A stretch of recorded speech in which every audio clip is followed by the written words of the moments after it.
The world demands generative AI these days, and we just want to provide some pretty interesting insights into it. I'll start with the basic definition and why it is so, because in order to go deep dive into it at the granular level, we really need to understand what generative AI is. In a very simpler terms, generative AI learns from the representation of data and model artifacts to generate new artifacts, which could be human-like, like to generate new content and at the end of the day.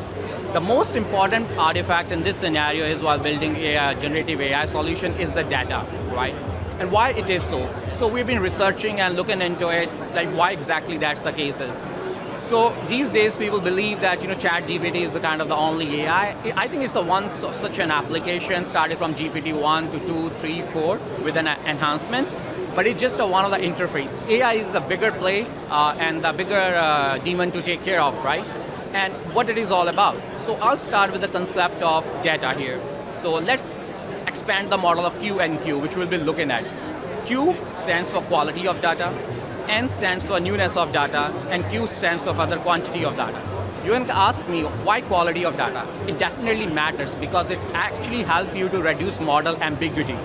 So in order to avoid model confusion, we really need to have a quality of data to build knowledge graphs, to build strong natural language processing units to process that data. So any new generative AI is rely heavily on the quality of data. Then of course, newness of data.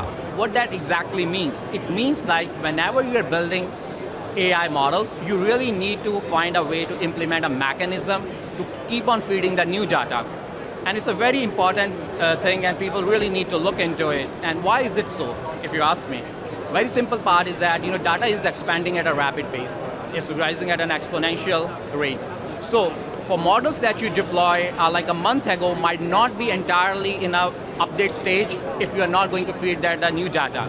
And the newness of data actually helps us to reduce model decays, right? If your model decay is kept on being placed in your AI models, I think at the end of the day, what you will feel like, your AI solution, the generative AI is not suffice enough, primarily, to actually go ahead and detect certain things. And that's why newness of data matters. And the quality of data, we have talked about it, now it's the point of quantity of data. Very much important, because if we talk about data, exponential rise as we have discussed, so it is moving from one authorization boundary to the other authorization boundary.